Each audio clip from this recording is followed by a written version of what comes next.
Hello everyone, welcome to Iceberg Mountain. Super excited about this topic today. So I'm excited as well. Last episode we talked about an experience we had at a recent conference, the Google Champion Symposium that was here in Singapore.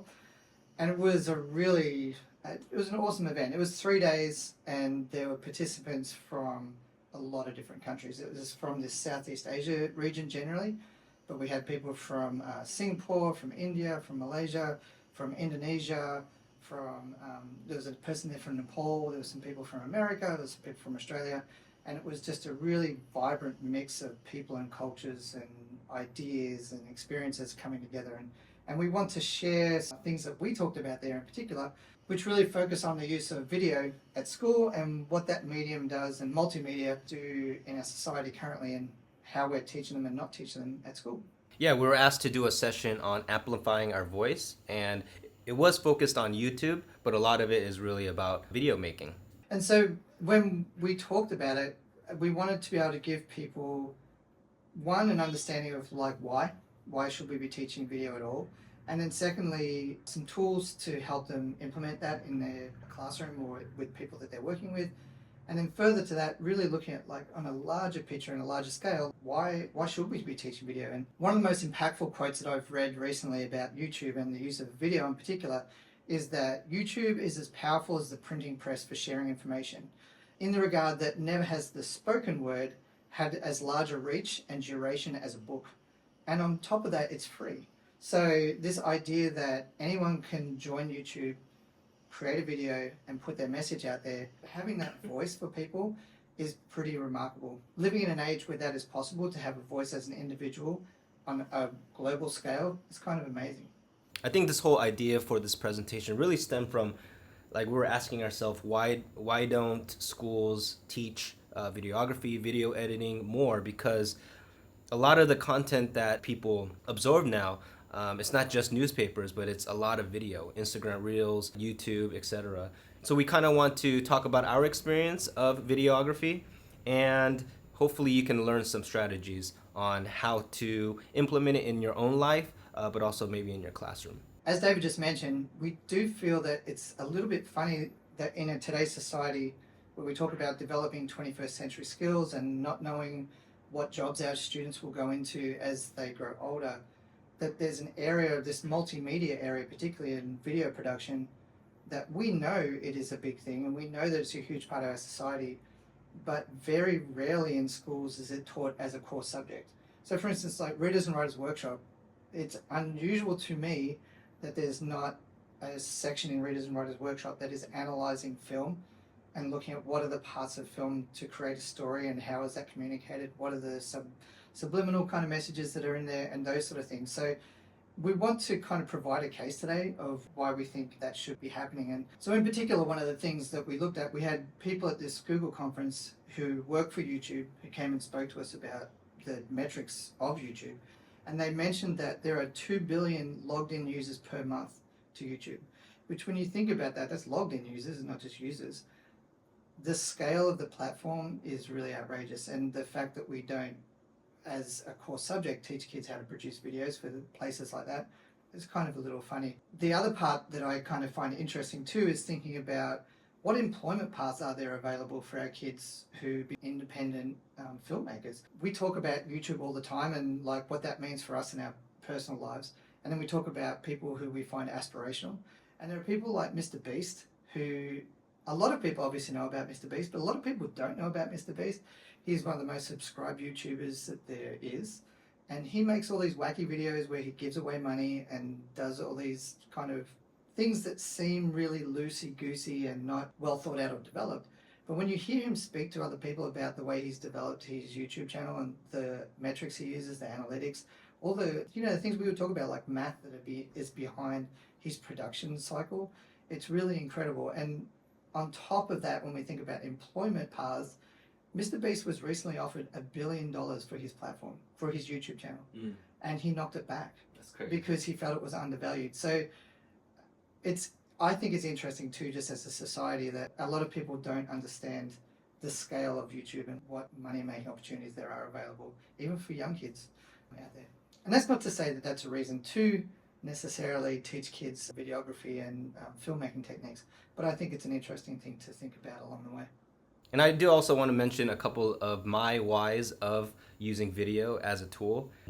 It is a great way for students who don't feel comfortable sharing their amazing ideas that they have the opportunity to create a video on their own time and really be intentional in what they want to say, their message, and have a platform like YouTube to be able to share it.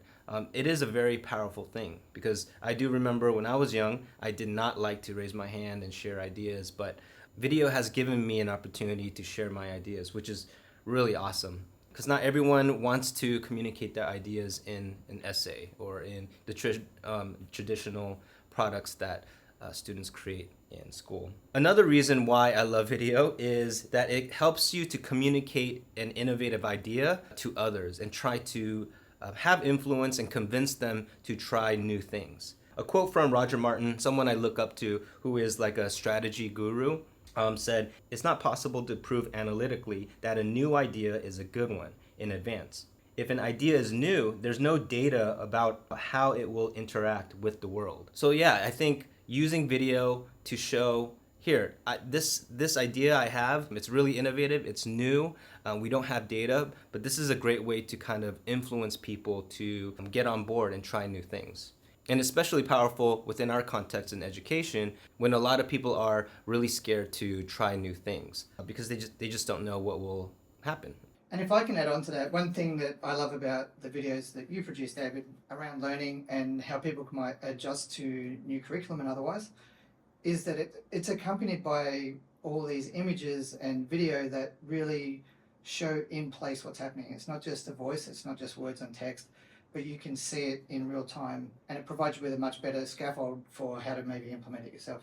Yeah, and I will talk about some of my storytelling strategies and techniques later on. Could you kind of tell the audience what is video literacy? Essentially what we need to do, I think, is help students understand how videos in particular are made and how they might influence them without them even knowing it. So we do this with text, and we talk all the time about what do you infer from this text. But video is such a powerful medium that it's so easy to influence someone in regard to their thinking that I think it's vitally important that we talk to them about that. And that can be as simple as thinking about what are the sound effects and the music behind a video, what are the camera angles that are used, and how do those camera angles influence the way that you think about a scene.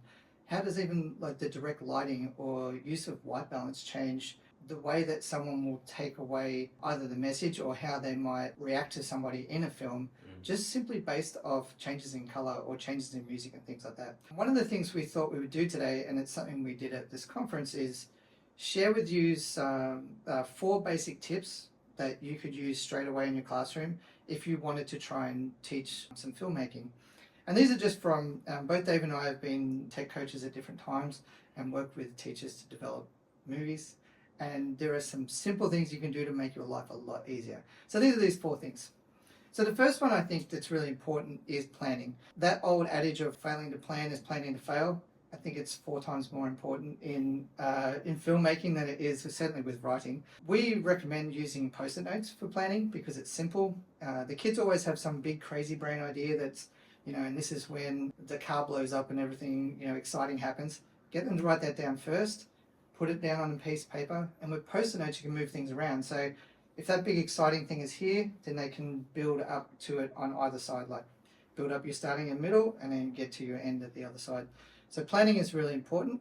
Post-it notes are great.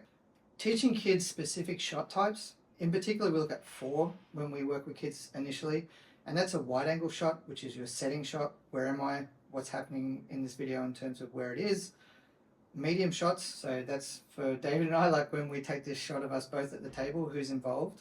Close-up shots, so maybe a close-up shot of me when I'm creating a really powerful or important moment, or I have important dialogue. And then extreme close-ups, where I might focus on just the finger pushing the red button to create some sort of big moment in the story. After that, storyboarding is, I feel, also really important. So it's that next step in planning where you're asking the kids to really say, these are the different shots I'm going to get. I'm going to go and get a setting shot that's going to tell people where I am. a medium shot of who's in the video, close-up of this dialogue, so that when they go out to film, they're not just filming random stuff, they're not walking around with an iPad for 2 minutes just following someone talking. They're really thoughtful about the way they put their presentation together. The last one, and again, this is just a tip from me to you, is putting a time limit on your films. No one wants to sit through a 6-minute saga of me running through the playground, holding my iPad and shaking it around as I chase my friend. Even a 30-second film is going to take a long time to make. In general, what we say is that for every minute of film you have, there's an hour of editing involved. I would err on the side of shorter than longer, so it makes the kids think critically about how they're going to plan out their film so that they can get their message across within that time limit.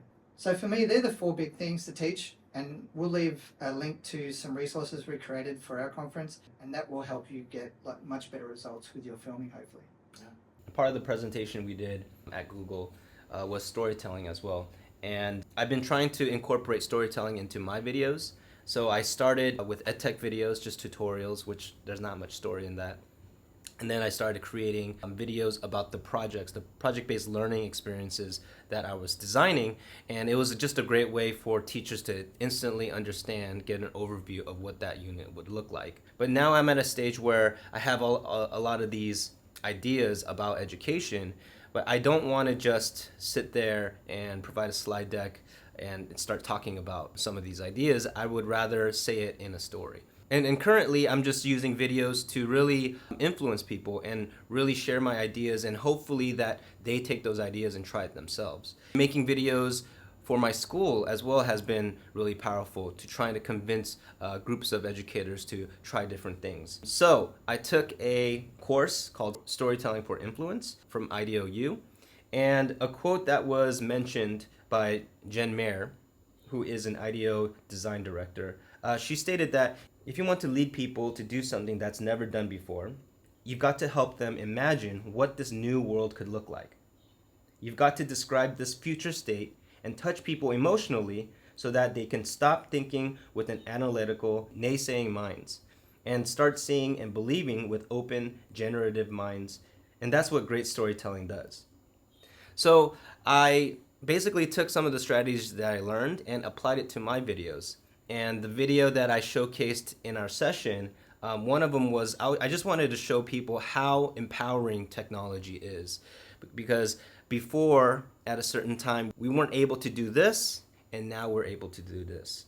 I wanted to show that my son is a huge fan of dinosaur photography, toy dinosaur photography, and follows this person on Instagram and was in awe of his work. So we decided to take our phones outside and take their dinosaur toys and recreate some of the photography art. And we were able to do that, and it was very empowering. My son had an idea of what he thought the shot should look and was able to set it up and use my camera. And we also edited the photos to make it exactly the way he wants to do that. And that's all because of the advanced technology that we have now. And to make that video, I basically used strategies that the course talked about, which was get emotional, try to be vulnerable in front of the camera, make it personal. So I basically showcased what I did with my sons. And also, I just tried to make everything visual. Everything that I was saying, I made sure that I had B-roll to back that idea up. So yeah, those are the strategies I use to try to use storytelling for influence. And then when we think about the podcast in particular, one of the things we talk to the people at the conference about is the idea that whenever we're planning an episode, we're really looking at how can we maybe either improve someone's lives or solve a problem that we maybe see, or indeed maybe challenge someone's thinking around whether or not we're doing the right thing. And then finally, we like to try and have some sort of call to action to get people motivated to maybe try something themselves along the way.